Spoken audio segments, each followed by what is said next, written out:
Flames are on the road, and they sure like winning.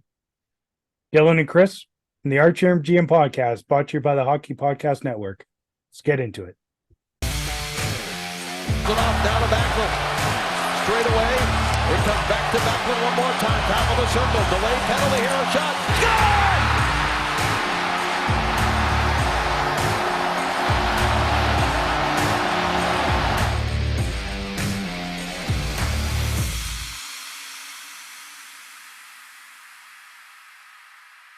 Hey, Dylan, can you tell me what's happened in the last 5 games? Lots of winning. At least 4 of them, right? 4 wins and 1 loss, and the only loss was against Tampa. So, can't really complain too much about that. It's pretty hard building to win in. So, I thought we've been playing pretty good lately. I mean, honestly, I thought we were playing pretty good even before we started winning. A little bit. Maybe the 2 New Jersey games were pretty good, and Yeah, but the two in New York area were decent games for sure. We at least squeaked out a point out of the island on that one. Since we got back on that road trip, apparently the boys just needed some home cooked meals and comforts of home or whatever it may have been. We did the Winnipeg on the 12th on Saturday, the game I was at. A lot of fun. My son and his girlfriend were in town for that week, so we went to that game. Calgary won 3-2. was that was that Ruzicka's first game? His first game? His first game in this season, or no, sorry, not this season, but in this recent stretch, because he's been ripping it up. He really has been ripping it up. Yeah, I think it was like his second or third, because Rooney was out for a number there. Yeah. But I mean, he did score in that game. Yeah, he got 2 points in that game. Lindholm got off his schneid in that game. Started scoring a little bit more. Yeah. How do you feel about that Lindholm, Ruzicka? I don't even really want to add Toffoli. Like, Toffoli's been good, don't get me wrong, but the chemistry there is really Lindholm and Ruzicka. Which a lot of coaches will tell you that it's not necessarily the trio of a line. It's the chemistry of a couple of players, right? Whether it be your center and left or center and right. But I mean, I'm loving the chemistry. There seems to be a definite balance between Ruzicka and Lindholm on that line. It's if you remember last year, Sutter was mentioning that he was taking a lot of heat because Adam wasn't getting a lot of time, and he just flat out said that he thinks Adam would be a waste on the third and fourth lines of this team. He has more talent than that. So now he's been given that opportunity on the first line, and geez, I mean, he seems to be fitting right in. He doesn't look out of place at all. No, he doesn't. And honestly, like even last year when he first came back, or when he first slotted in, you could tell he had a lot of playmaking ability. Mm-hmm. Last year he wasn't so good at using his size at the NHL level, because he's a big boy. But I found this year he's really come into his own as far as being confident with his size and muscling guys off the puck and using his size to keep pucks and to draw defenders in to make plays to Lindholm or Toffoli or whoever, and let them take shots. Yeah, absolutely. Since he's kind of been up on that line playing with Lindholm, even Toffoli's snuck in on some points as well. Yeah. The game after against LA, Toffoli had 2 points. That was just a shit show. That was a shit show, wasn't it? Like he assisted on one of Adam's goals as well, and Lindy's. It was Lindholm, yeah, and as well as got a goal himself. So, Like that whole line. Toffoli assisted on one of Rosiska's goals that game too. He did. Yeah, you're right. 3-point night. 3-point night and 3-point night for Lindy and a 2-point night for Adam on that night against LA. So I mean, like that's your top line producing right there. And let's be honest, now that that for whatever reason, we just called it because it was after injury, so we're putting Jonathan Huberdeau on the third line, and I do that in quotes because we'll talk about that here. Like I don't think that's third line per se. It might be 45 seconds to a minute and a half of less ice time than the number one line, right? Game. We'll talk about that in a little bit. Okay. So but yeah, that game again, honestly, it was a defensive shit show both ways. Neither goalie was particularly good. This Arthur Kaliev kid for LA looks fucking good. But yeah, it was a fun game to watch, but it was also one of those ones Sutter fucking hates. Well, yeah. I mean, how do you not hate a 6'5"?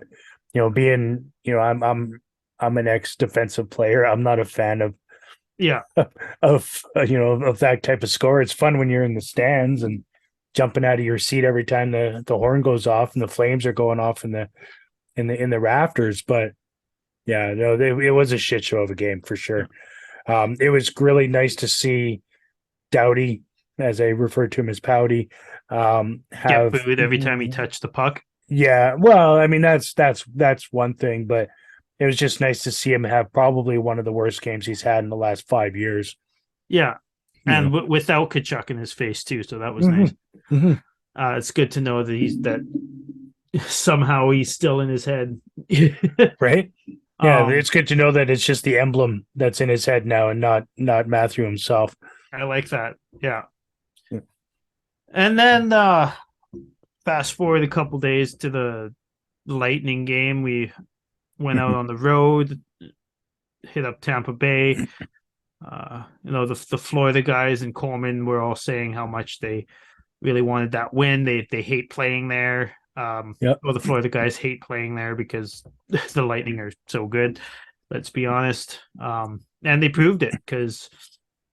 Yeah, I mean, obviously, that was a completely one-sided or lopsided game. It was. One of the biggest takeaways that I took out of that is just simply watching the size difference of the two teams. Like, not talking about height, but there is quite a bit of a height disadvantage on the Flames. But I think it's just because Hedman and Sergachev play so much. It's just the two of them. It could very well be that. But I just found most times you're looking at the guys on the ice together, whether they're lining up for a face-off, whether they're in a scrum after a play. Like they play bigger. They play way bigger. Well, they play bigger, but just like the actual physical size of the players was just noticeably different in my opinion. Noticeably different. Fair enough. Maybe it was most times that I looked up and was watching it, maybe it was Mangiapane or Dubé or just smaller, one of the smaller guys on unopposing style, opposed to some of the big boys that play in Tampa that even some of our best players like Lindholm, for instance, he's not small, but he doesn't play big. He plays really smart, but he doesn't play big. Yeah. You know what I mean? He's in the way, but he's not imposingly in the way. Yeah, and to be honest, I prefer him to play that way. I don't know if you remember a few years ago in the playoffs, he was trying to hit everything that moved, and it just doesn't fit him. It doesn't fit him. It peels him out of the way because he's good at interceptions. Exactly. Yeah, it got him away from what his actual game is, which is being positionally sound. Whether it be with his body, with his stick, and I'm not talking about hitting people, but just rubbing people out and just being in the right spot to take away the puck and or or receive the pass and score. Yeah. So when he's playing that weird, I think it's playoff style hockey. It just doesn't fit his mantra. That's not his style, and so he's way more effective playing what he truly is. I agree. You know what that Tampa Bay game really brought to light for me, even more than I've been saying this for years. It's why I have wanted, ironically enough, Line to be a Flame for a couple of years. I know we've talked about that lots in the last few years, especially with Johnny not having a right winger for a few years there, and Line always being on the trade block. Not working so well this year because Line's been hurt that whole time, but we haven't had a one-timer option. And Steven Stamkos, one-timer. Nikita Kucherov, one-timer. Bam, bam. Like, they win cups partially because they're ripping one-timers accurate in the back of the net without thinking about it. Yeah. And we don't have that option. We need that option. Lindholm kind of has a few times in his time in Calgary, and so is Mangiapane, honestly, but like even in Philly, he had like a wide open net and just ripped a one-timer like fucking 17 feet wide. Yeah. I feel like we have more options at the one-timer. It's just not a play that Daryl sets up and looks for. Like you think so? I don't think we have guys that like doing it. Like even historically on other teams they've been on, they haven't been like even Toffoli. He's been a wrist. Yeah, Toffoli's a wrister. wrister. Yeah, for sure. Toffoli is. Yeah, 100%. I honestly think that Lindholm could be that guy. But he's just I do too. He's so good in front of the net too, though, right? Yeah. And he does have a really good wrister as well. Like if you remember last year, some of those, Kachuk and Johnny behind the net, just out front to Lindholm, just bang in the net. And those weren't slap shots; those were just on the stick and wristed in a corner. Yeah, and so I mean he's really good at that. But I think he would actually. He also had the time and space. That's true, because Kachuk and Gaudreau really made the defensemen gravitate towards to where they were. Yeah. And Lindholm is really good at finding soft spots, and I found that's been happening a lot lately with Ruzicka too, to a much lesser extent, but it's been happening more, and it's been good to see. Well, I think Adam's playmaking ability is going to increase throughout the season, as he starts to kind of get and feel comfortable within his own ability. You think that's a long-term thing? I'd like to see him stay there until he proves otherwise. I don't see him come. I mean, I think it's going to have to be a big falter for him to come off. Yeah. And one of the reasons are the Huberdeau topic that we'll hit on in a little bit. Yeah. Which again, like not negative towards Huberdeau in any fashion. I think he's found a spot on the team, and I think it's actually going to be very good moving forward. I agree. Do you want to talk about the Philip Myers goal? The Philip Myers goal? Yeah. No, I don't. Okay. Yeah, I didn't think you did. It was shitty. It was shitty. Yeah, I didn't appreciate it. That's a good way of saying it. Okay, let's go to the floor of the game. 5-4 shootout win, huge emotional game. I just watched a video of Huberdeau and Weegar actually mic'd up during the warm up and the pregame and everything and that.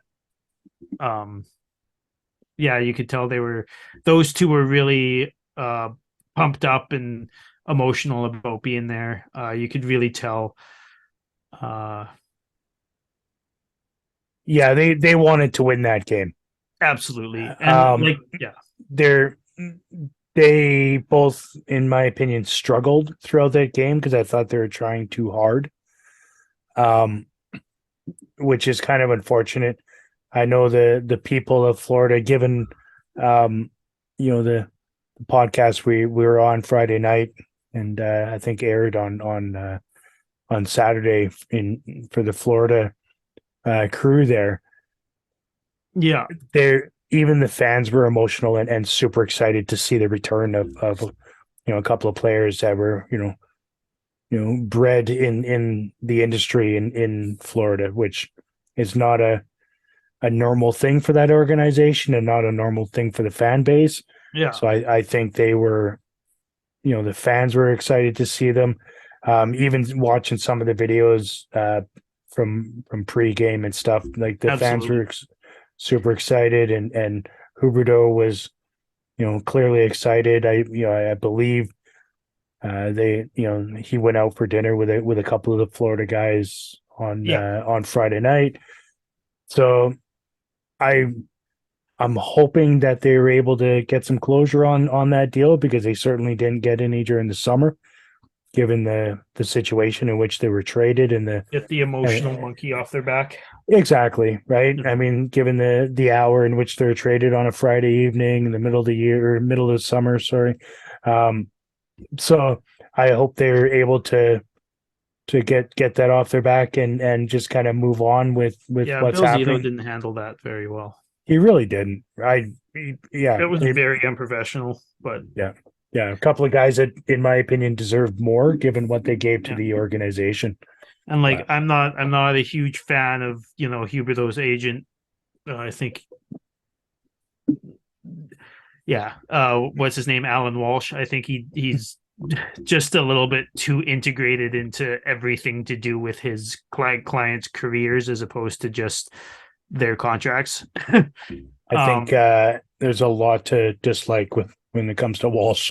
Yeah, but the fact that Zito didn't even tell Walsh, Huberto called Walsh and said, "Hey, I hear I've been traded," and Walsh was like, what?" And usually the agents, from what I gather, usually the agent's told first, and the agent's the one that tells the player. And then the agent had to call. Apparently, the agent had to call Zito, and Zito told him. And then the agent called Huberto and said, "Oh yeah, you're also going with Uyghur." Like, apparently, Zito straight up talked to Huberto for like 3 seconds, like a minute or two type of thing, just like, Right. "Hey, you've been traded to Calgary. It's been great. Bye." And that's like it. Yeah. I think when it comes to something like that, it kind of speaks to how respected Walsh is in the industry as far as owners go. Yeah. Personally. Yeah. I mean, I don't really know much about him other than what I get to see once. I mean, he's in the headlines at least 3 times a season. Yeah. And right? Remember, he was the Frolik. He was Frolik's agent too, and Frolik said he didn't want out, but Walsh was saying he wanted out, and Frolik was like, "I actually didn't," and then that rift between Walsh and Tree Living would. He's just not a very respected dude, I don't think. Well, he's not respected. He's not respectful. Yeah. Like, I mean, not saying that that's the reason why that trade was handled in the way it was. I believe that's the reason why it was that Huberto was not informed like he should have been, because you're right, because normally that situation goes to the agent first and then they give the news to their player. But yeah. Anyways, back to the game.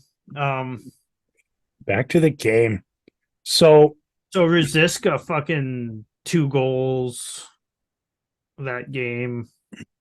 Chucky scored on us late to tie the game up. But then, shootout win for us, including a Huberto shootout goal, which was huge for him. You could tell even the crowd was into that, even though it was against them.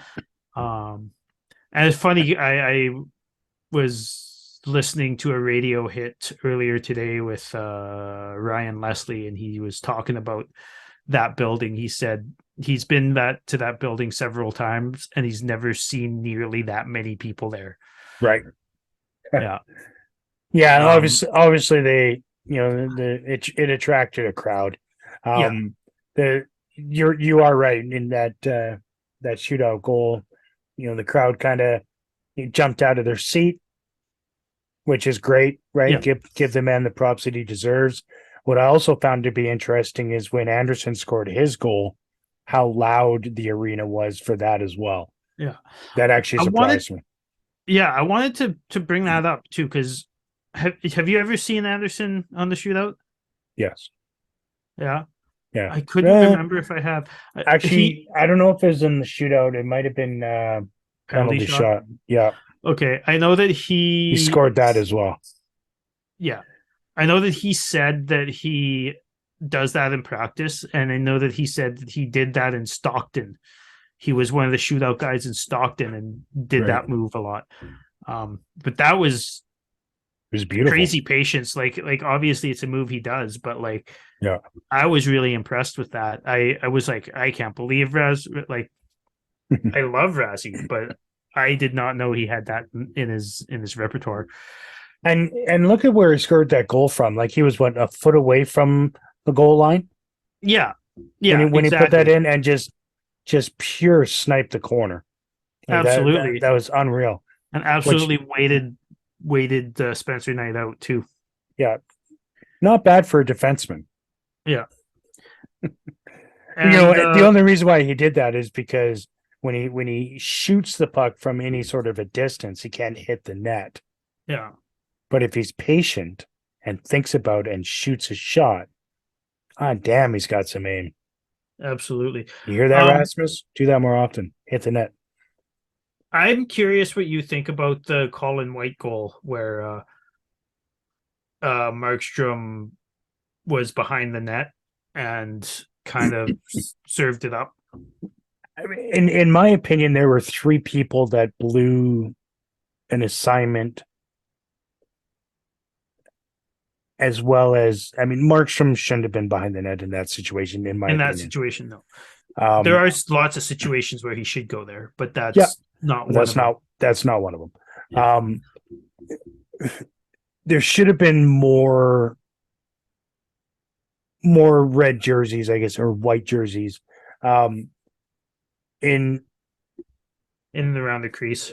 Yeah, like that was what kind of blew me away. Obviously, Markstrom fucked up behind the net, but the fact that he was able to come around the way with that much time to swoop it completely uncontested, right, and not touched. Because I believe was Zadorov on the ice on that one. I can't remember at this point, honestly. I don't recall either who the defenders were, but if it's somebody like Zadorov that is known for punishing hits, I was going to say, if it was Zadorov, that guy would have been on his ass. Even after he scored, he would have been on his ass. I would sure hope, right? Yeah, because that's what that play comes down to me. Yes, Markstrom fucked up, but his players didn't bail him out in any way. Yeah, like they did nothing to stop that goal. There was nobody around. Yeah.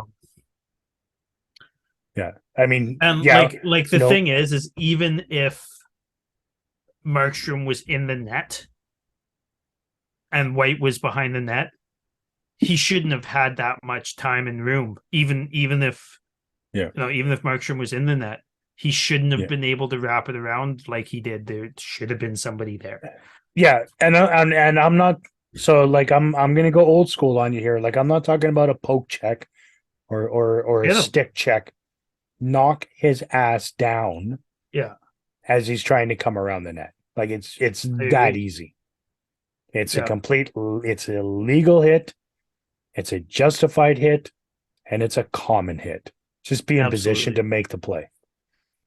Yeah. Anyways, that was one of those games where we scored, they scored. Well, we scored 2, they scored 2, we scored 1, they scored 1, we scored 1, they scored 1, right? So it was one of those no team could pull ahead, and whenever they did, the other team would score. That being said, on that podcast that we're on Friday The for FLA the Florida Cats podcast, it's called. You guys should check it out. Yeah, check it out on Spotify and iHeart, Apple, and all that. David did mention that he thought it was going to be a 5-4 overtime win for Florida, and I reversed it on him, saying it'd be a 5-4 overtime win for Calgary. Just like to point that out. High five for you. Right.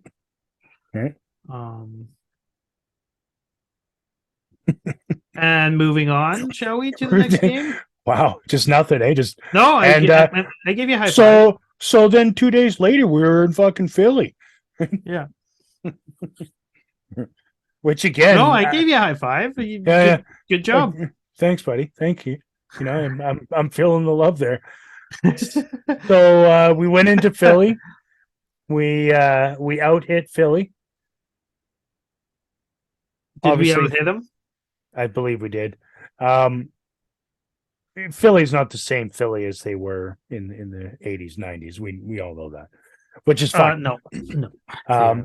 But we also outplayed Philly by a large margin, which we should have, because they are absolutely decimated by injuries, and they're a horrible team when they're not. So right, and their coach sucks. Yeah, I mean, if there's one thing their coach is going to do is try to make them outwork us, right? Yeah. Especially, I mean, I think we should have just brought Bob back for one game behind the net just to see what Torts did. Oh, that would be funny. Just like in the locker room, just park him right outside the Philly locker room. That's right. Start our fourth line. Of course, we need to have Big Earn back on the scene just for that. Yeah. Brian, come back to Calgary, buddy. We miss you here. Is he not there anymore? No. He, I believe he's in the GTO. Oh, yeah. Unfortunately, I'd like to see him back in these parts, too. At least for the spring, because I want to do some fly fishing with the man. Yeah. So so I mean, Huberdeau gets on the scoreboard right away. You could tell he's played against Philly lots. You could tell he's played against Hart. Yeah. On that play, you could tell he knew exactly what Hart thought he was going to do, and did the opposite, and absolutely ripped one home. And you could tell that kind of lifted a monkey, I suppose you could say, off of his back. Yeah. Lifted his spirits a little bit. Speaking of monkey off the back, Dylan Dubé, second of the year. Yeah, same line. As well as got Uyghur on the scoreboard, which I'm sure he appreciates. Not that he's necessarily there for points, but I know, considering where he was last year, he did have pretty decent points as far as production went. So I'm glad that he was able to get on there. Yeah, me too. And I want to point this out because this is something Calgary does. No matter how many games an opponent has played, if that opponent has never scored an NHL goal, they're going to score it against Calgary. Tanner Lazinski, Lazinski. See, I don't even know his fucking name. Scored his first NHL goal, because that's what they do against Calgary. Historically, for the last fucking 20 years. Yeah, it's been a long time. Yeah. If you're looking for a career first as far as point production, come to Calgary. It doesn't stop there. Sometimes it's a first of the season. Sometimes it's a first with a new team. Sometimes it's a first hat trick. But it's a Calgary thing, isn't it?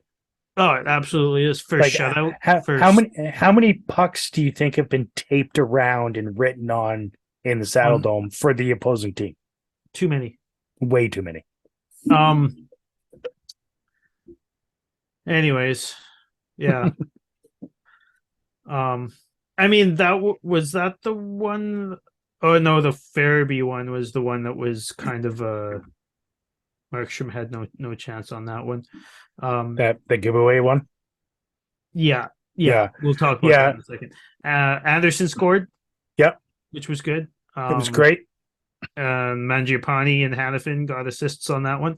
It was a nice blast, which he should be doing more often. He should just be blasting and blasting and blasting. He should be taking Michael Stone lessons.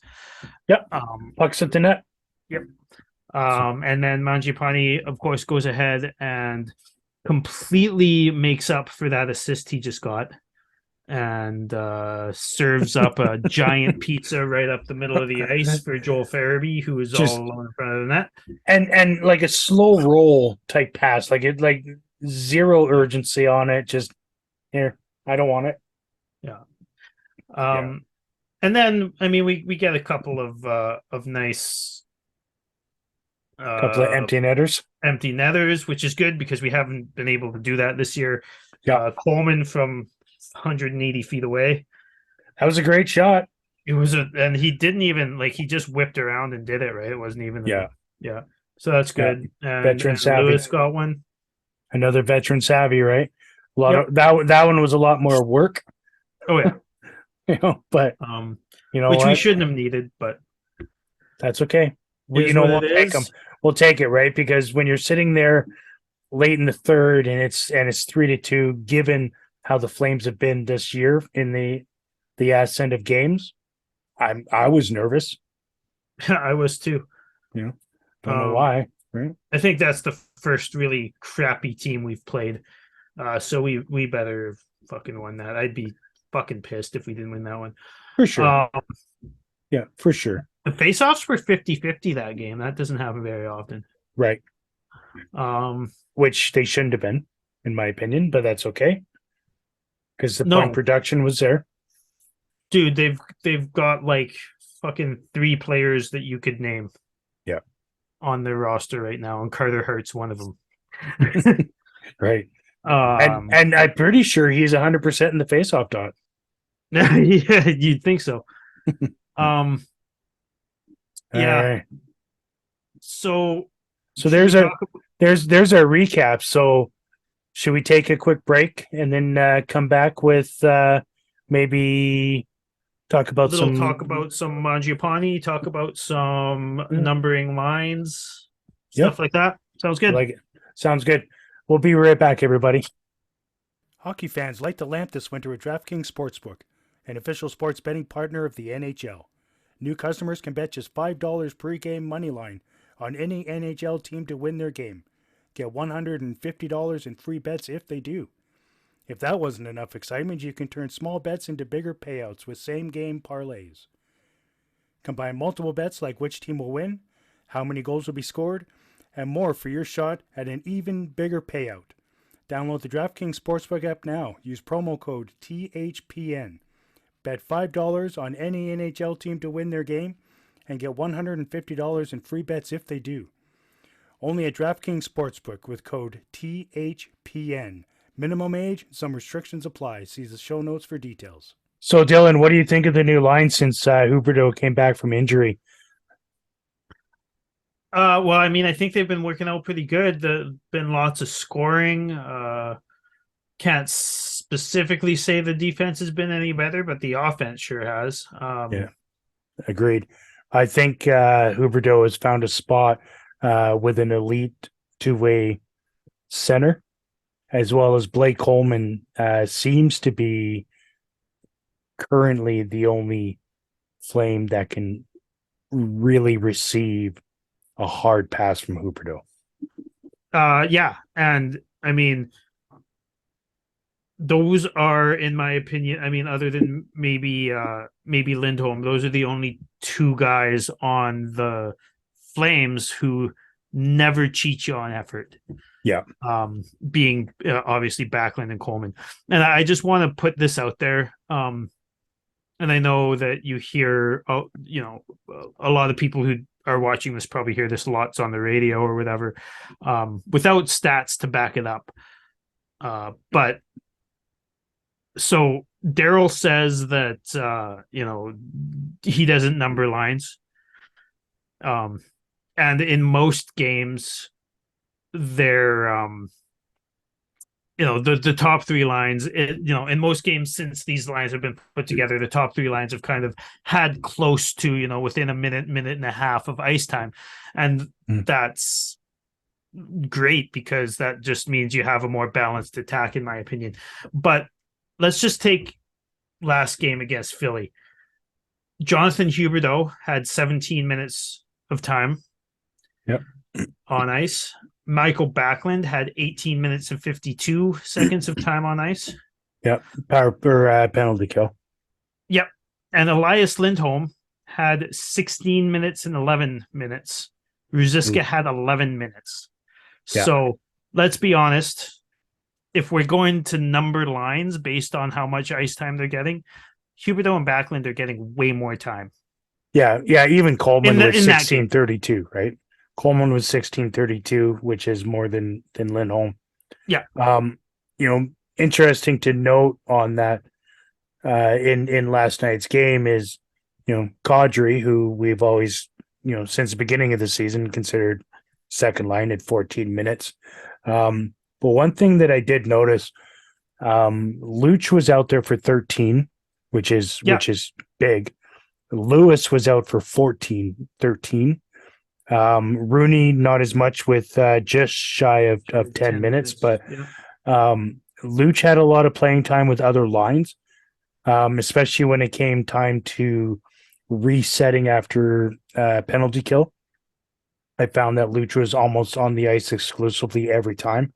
A lot of times with Lindholm. But yeah, like that's super balanced. Aside from Rooney, obviously, but the rest of it is very, very balanced. That's impressive in my opinion. Yeah. And to me, one thing I remember talking about when Huberdeau came over originally in the summer was people who've listened to this podcast for a while know my disdain for Sam Bennett. But he's Huberdeau gave Bennett and Duclair career seasons far and above what they've ever had before.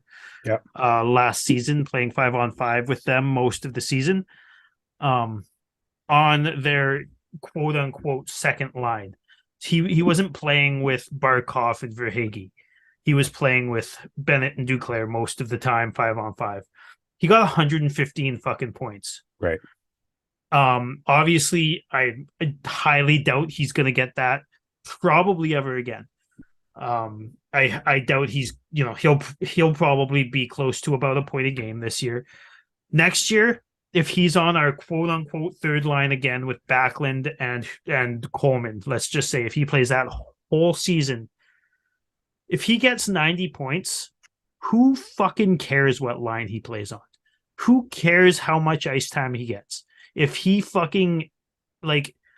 if he gets 90 points, gets that $10.5 million worth of points, who the fuck cares who he plays with? Well, especially if he's going to be playing 17 to 19 minutes a night. How do you call that a third line to begin with? Yeah, that's quote unquote third line, right? He's playing the second most time on ice last game. Let's check. I haven't even looked at any of the other games recently, but it's got to be. Let's see, in Florida. Well, he was the second highest last night. Second highest last night in Florida. He played 20 fucking minutes. He played 19:56. Yeah. Backlund played 22. And Lindholm also played 22, but 1956 isn't a third line stat. Right. 1956 is a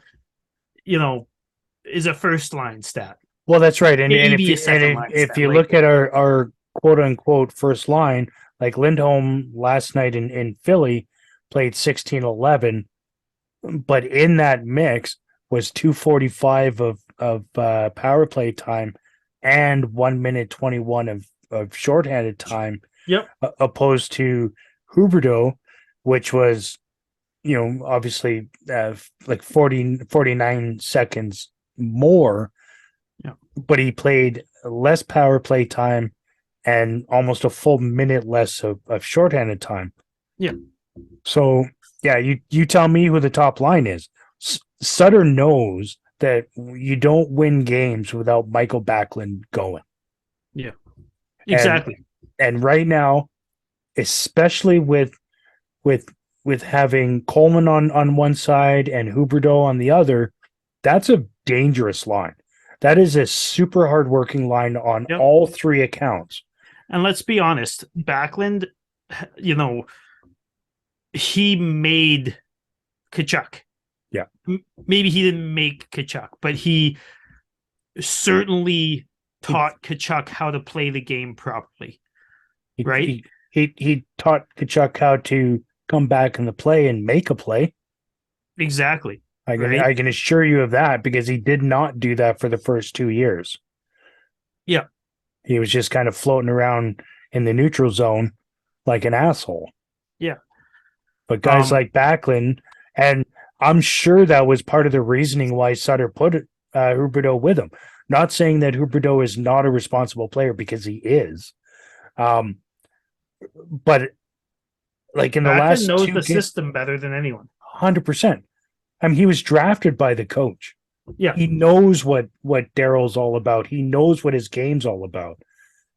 And absolutely. And so if you want to teach a new person to the organization what the system is, what better way than put him with Backlund? Because Backlund will 100% teach you, inside of 4 games if you're paying attention and or half intelligent, which he is, right? Yeah. Like Huberdeau is benefiting from playing with Backlund right now. Not saying that he's necessarily a better point producer because of Backlund, but he's 100% a better 200-foot player while playing and learning from Backlund. There was a play, was it Florida? I think it was Florida. Oh, the Blake Coleman goal in Florida, where Huberdeau should have had an assist because it came off of his stick. Yeah. But when Huberdeau poked, was engaged in a board battle that he probably wouldn't have been engaged in 3 weeks ago, type of thing, right? Yeah. He was engaged in this board battle, and he poked the puck off of Buddy's stick, and it was a weak ass goal. Don't get me wrong, right? But then Backlund got the puck, made the pass over to Coleman, and Coleman shoveled it through the 5-hole. Like, that wouldn't have happened 3 weeks ago, because that board battle, Huberdeau would have been somewhere else floating's the wrong word, but he would have been trying to read where the puck was going instead of making the puck go there. That's right. Yeah, that's a fair assessment for sure. Yeah. Yeah. And again, it's not because he's lazy or anything like that. It's just because the systems he's played his entire NHL career have been offense first, and I think he's starting to learn, like how Gaudreau and Tkachuk did last 2 years ago when Sutter first came. It took them a while, right? And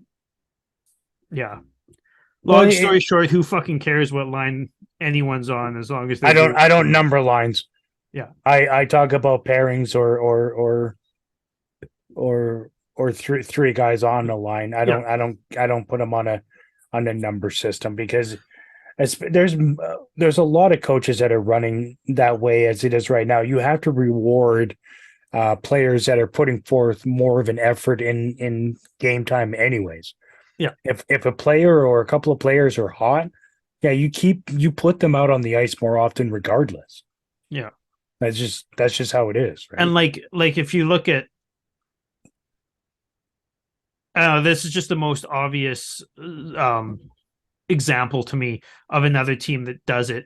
The Toronto Maple Leafs. They don't play bunting with with Marner and Matthews all the time. They don't play Nylander with them all the time, but they play those two together all the fucking time. That's a Right. pairing. That's right. They have revolving line mates depending on the situation of the game or who's got the hot stick, but those two are always together. That's right. Which is the way I think it should be anyways, right? Yeah. I mean, yes, it's nice. It's awesome when you have 3 guys on a line rolling, but it's more rare that you're going to have 3 that are gelling 100% every game opposed to 2 that are gelling on a very regular basis. And like, we were fucking spoiled last year. Let's be honest. We were fucking spoiled last year. Yeah. Yeah. 100%. Yeah. You can't combine for like, the fuck were they like plus 100 by the end of the season? Like, it was more than that. Like a couple of them were plus 50. Yeah. Like that's just asinine. Yeah. Like that doesn't happen. So anyway, speaking of two of those guys are gone. So speaking of pairings, are you wanting to talk about pairing from the Kadri line? Yeah, let's talk about those 2 fucking bums. Yeah. You know what? Beginning of the season, first couple of weeks for sure, I was singing some pretty high praise and first saying time how I ever remember you saying anything good about him. Right. I was willing to eat my crow and talk about how Dylan Dubé has made the next step. It's like he heard me and went back to how he's always been. Yeah. Fuck. And he got that goal yesterday, which was nice. And it was a good shot and all that type of stuff. But to me, he's got to get more than 1 goal, and he's got to make more than 1 decent play in 16 games or so. Yeah, absolutely. In order, to me, it's, he's got to come out in the next 4, 5, 6, 7 games and maybe not get a goal or get points, but he's got to show why everybody wanted that DNA line together, the Dubé Mangiapane can. That's right. Yeah, coming out the first couple of weeks of the season, that line was great. Sorry, that pairing was great. Mangiapane was just kind of there and an extra in most of that. He was, but the Kadri and Dubé pairing was working good. Yeah, they were feeding off each other. I mean, Dubé wasn't necessarily putting the puck in the net, but he was actually working really hard to setting up Kadri, who was putting the puck in the net. Absolutely. Yeah. So, I mean, I think you and I both are in agreement that even though we've had a forward sitting out every game so far, Mangiapane has been the worst forward in the organization so far this year. Yeah. I mean, like minus the first 4 or 5 games, 6 games, I guess, where Dubé looked good. Dubé is pretty close second, to be honest. Mm-hmm.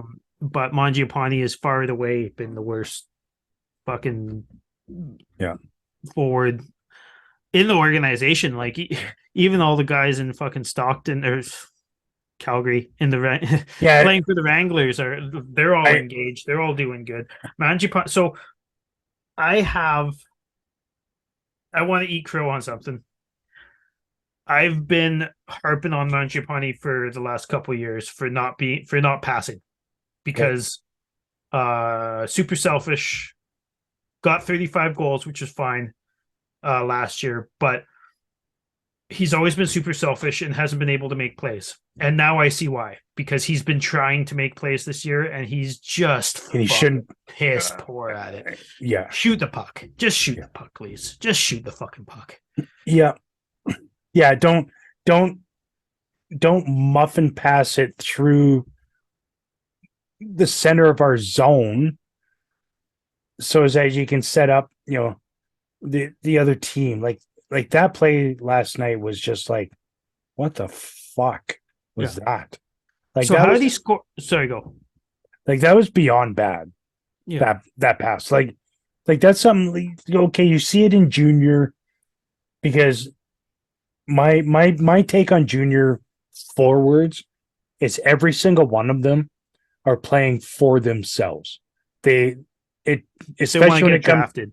they want to get drafted, especially when it comes to international play because they don't have enough time to really build a chemistry and blah blah blah and they're They're young. I playing for get it. points. They're playing for points. So like Yeah. they'll skate around with the puck, and then they'll lose the puck. And then they'll do these weird passes in front of their own net like a dipshit. Like and then it ends up resulting in a goal. Yeah. But normally, like if you're playing for, say, Team Canada, you have enough Run firepower support. that okay, you can Edmonton Oiler your way out of that situation, Yeah. right? Fine. At the NHL level, there has to come a point, especially what season is this now for Mangiapane? Is this his fourth? Let me check.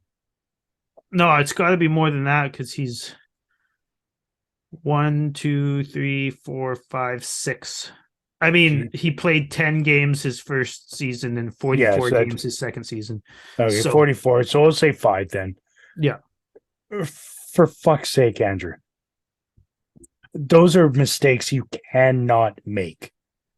You can't make that it. was such a bad. Okay, and like it.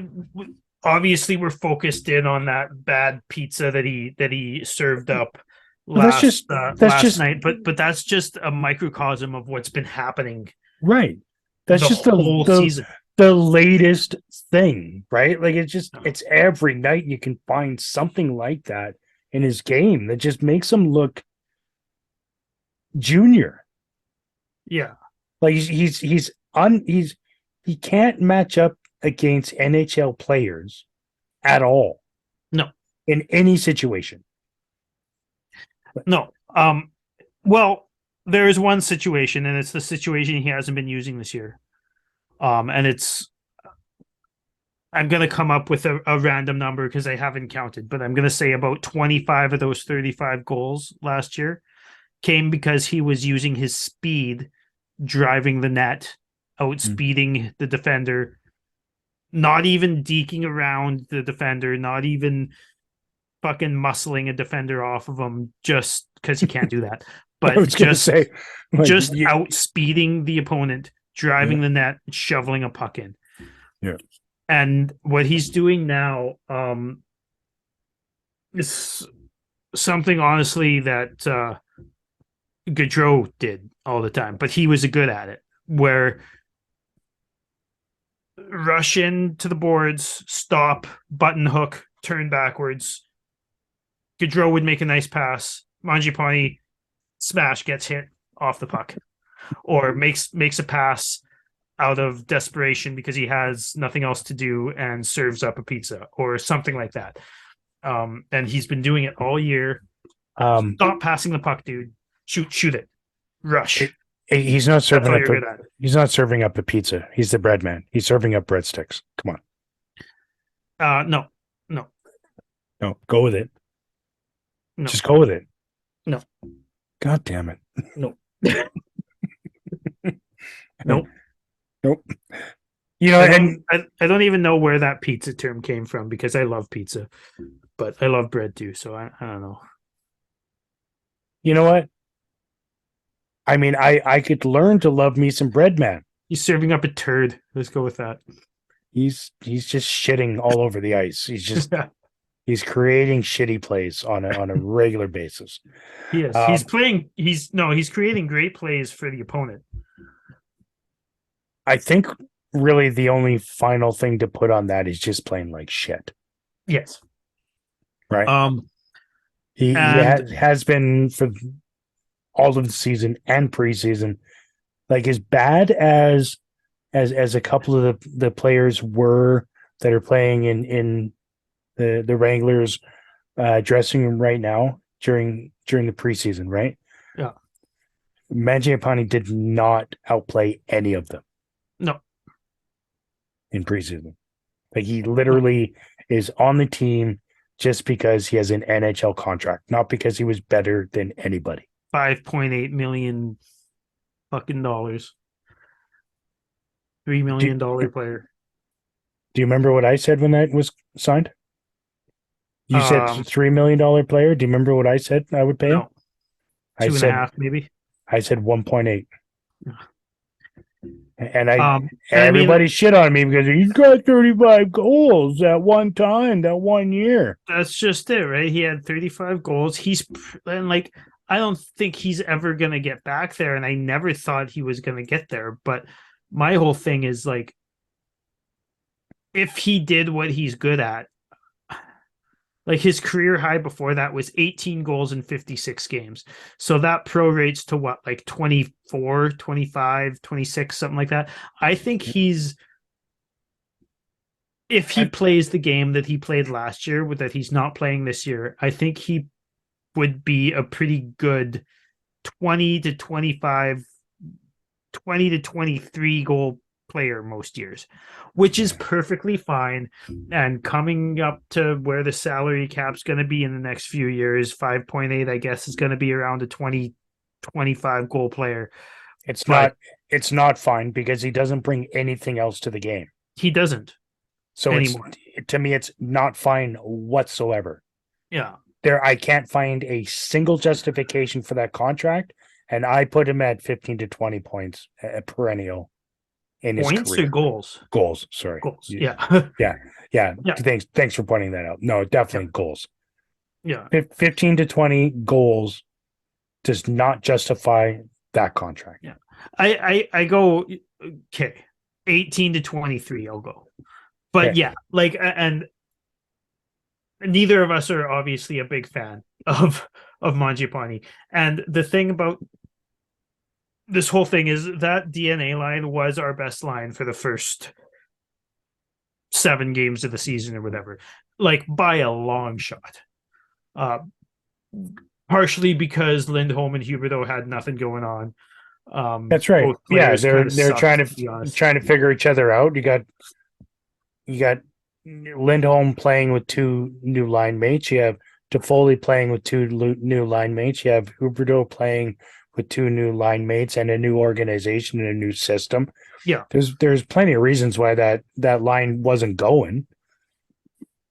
Right. Yeah. Thankfully Kadri was still running hot from winning the Stanley Cup. Yeah. And Dubé was doing pretty good to start there. And the whole thing here now that we've talked about Mangiapane and Dubé,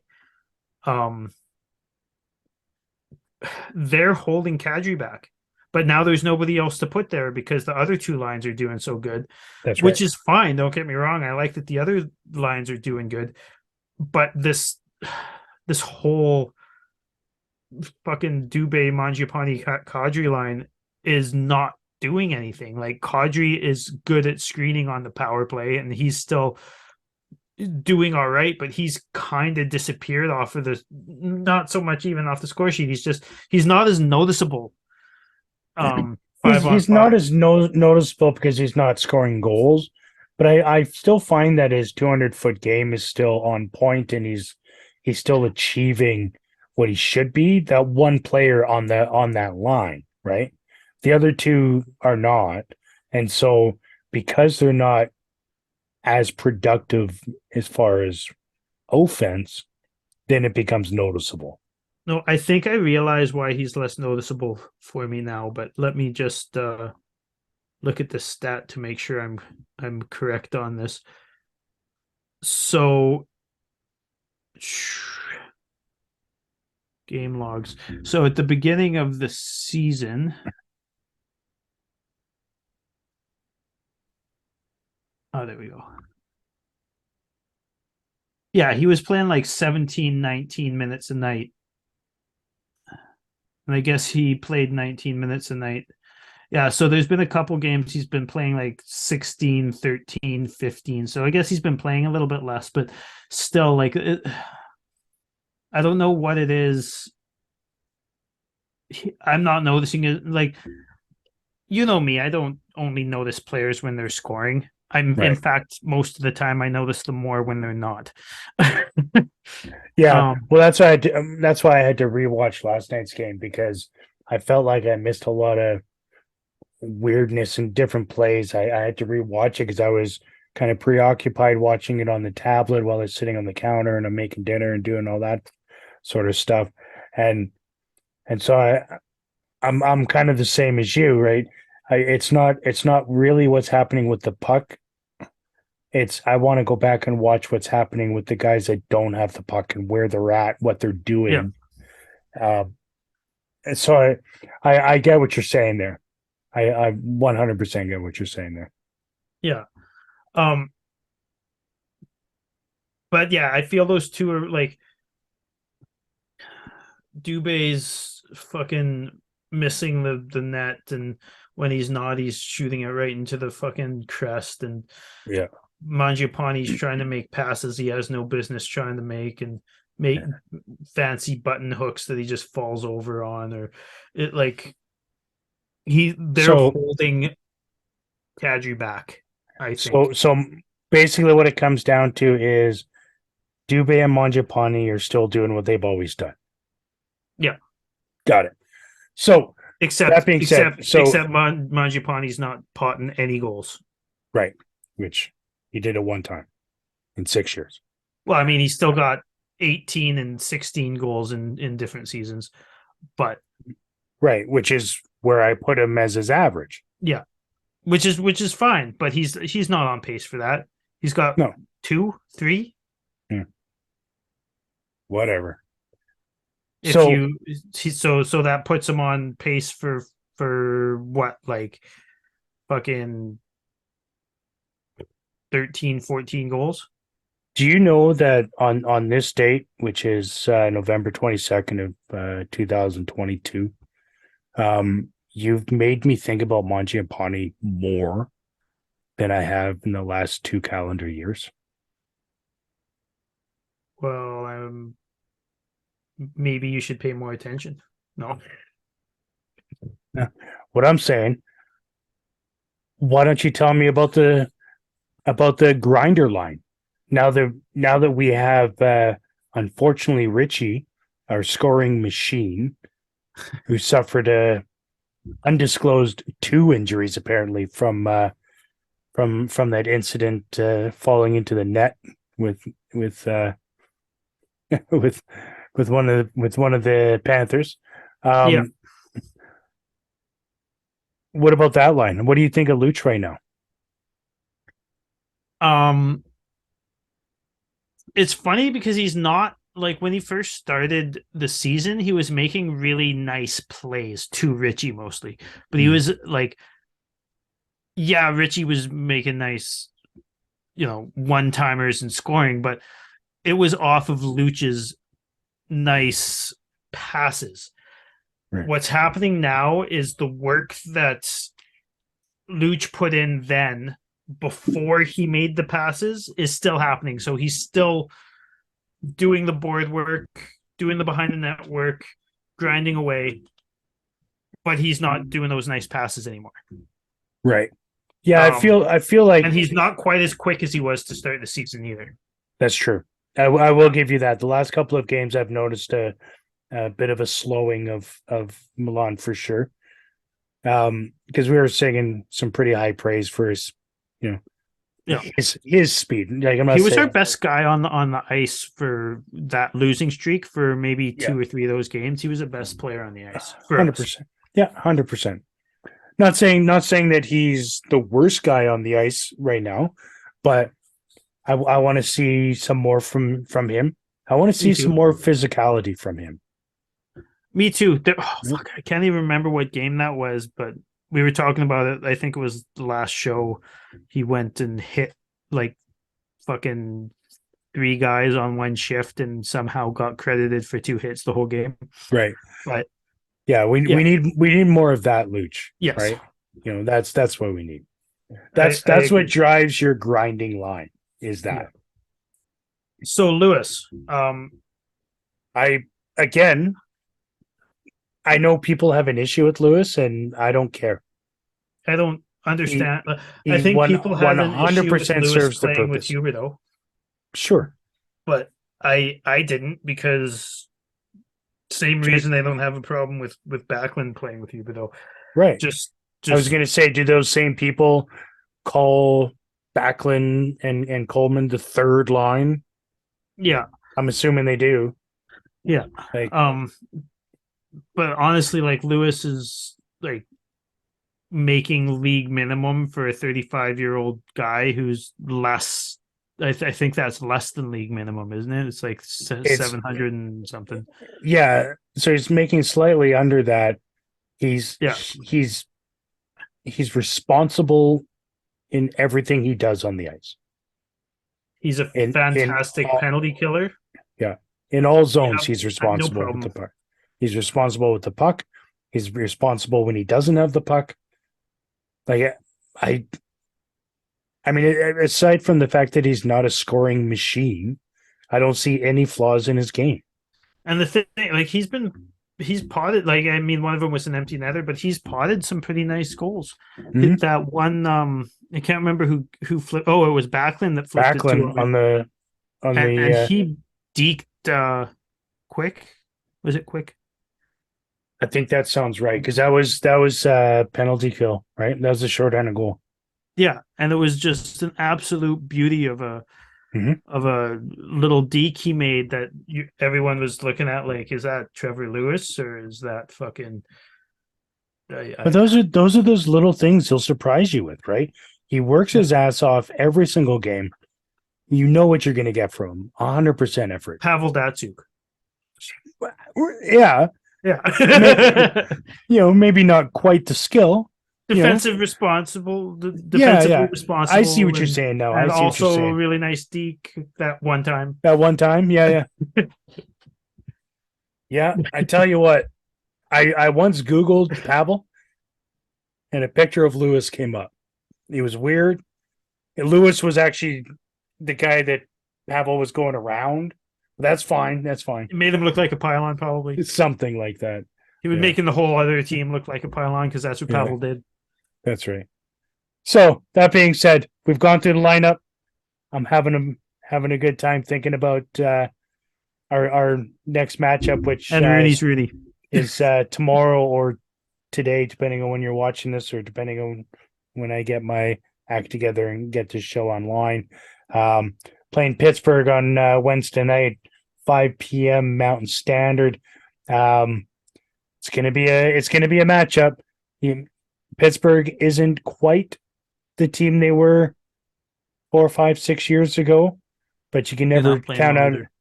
Yeah, they're not playing well, but you can never count out a team that has Crosby and Malkin, right? And followed by that, we got a back-to-back getting into the weekend with Friday and Saturday against Washington and Carolina. That's going to be a pretty tough matchup, and that's going to be where we see what the Flames are truly made of. I don't count Washington as a really great team right now. Like obviously they have Ovechkin, but they have nobody else currently. Right. Yeah, Kemper's been shit. Like Ovechkin's currently playing with Dylan Strome and somebody. Like Oshie's out. Fucking Backstrom's out. Wilson's out. Like, everybody's out. Yeah. But Ovechkin can still still pot 3 any given day. So he's going to need somebody to set him up there. So, anyways, Pittsburgh, Washington, Carolina. Then we come home after a couple of days off, and we're inviting Florida into our barn. Chucky's return to the Saddle Dome. I hope everybody's going to be there. Hope everybody's going to be loud and cheering on the Flames for that one. Should be a really good game. Let's go out with a bit of class and make sure we're cheering loud. There's a chance there might be a video tribute to a former number 19. A chance. There's a chance. Yeah. I mean, I'm looking forward to the Carolina game too. There's a chance that they might get Pacioretty back, who they got for nothing. Yeah. But I think that's the test right there. Even if Pacioretty's not back, but that team is just fucking good. Yeah. That team's just that they have probably the best defensive core in the league. They have I'm not really, a really fan. good forwards. I'm not a fan of the game times for Friday and Saturday. Friday being 12 p.m. Mountain, which sucks. So at noon when you're at work, they're going to be playing. Followed by a 2 p.m. Start on Saturday against Carolina. So it'd be nice. Friday, I don't work Friday, but Yeah, but it'd be nice to get back to some normal hours of hockey on the following Tuesday.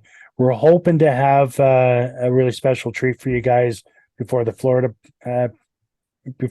game, because we're hoping to get David and his guys on our show. That we were on their show last week, just previous to the Florida game on Saturday. So we're hoping to get David and one or two guys from his show as well. I was going to try and set up that game against Florida. I mean, it's like the Florida Flames, right? You got Matthew Tkachuk, you got Sam Bennett, you got Ryan Lomberg. Who else you got on the team? Ex-Flames. There's at least one more. Yeah, there is. I can't remember who it is. Anyways, Ryan Lomberg's built like a truck, though. He's built like a truck, and he goes down in a heap against Gilbert. Yeah, who's had 3 fights in the last 3 games. What a stud that kid is! He's making a quite the case for himself to be our 7th defenseman full time. Send Mackey down. He's easily jumped Mackey in the depth charts in my opinion, like easily. To the point where I obviously am a huge Stone fan. I love Stone. Yeah. But I'm super comfortable with Gilbert being there right now in Stone's absence while he's hurt. Yeah. So hopefully they don't rush Stone back. I let him heal up so that he's good to go moving forward in the season. Agreed. Yeah, but Gilbert, much love, kid. You're doing well. He's it's not very often you actually see somebody young in that position doing the right things with a coach like Sutter to be noticed and kind of force him to take him out of the lineup. Yeah. Right? You don't see that Dennis often is anymore. That young. No, he's not that young. No, he's not that young. He's what, 23? 24. 26. Oh, wow. I didn't actually. 6'2", 260. Yeah, he's been, I believe, in the Montreal system for quite a while. Yeah, you're right. No, Chicago system. Sorry, my bad. I actually didn't think he was 26. I honestly would have put him at 24. So that's good. So he knows what it takes. Clearly knows what it takes. 6'2", 216, that's the big guy. Obviously can fight. We've seen a couple times. Mm-hmm. Yep. I mean, obviously he's much bigger than Lomberg. But Lomberg has made himself a mark in the NHL by being a guy that will fight anybody. Literally anybody. Yeah, he tried Chara, didn't he? I think so. Yeah, it didn't work out. You could stick Luch on him, and he'd be like, "Fuck yeah." Yeah. All right, all right, Flames fans. That being said, thanks for tuning in for another episode of the ArmChair GM podcast. Dylan and Chris, we're cheering them on against Pittsburgh tomorrow. Go Flames, go! Flames, go! Cheers.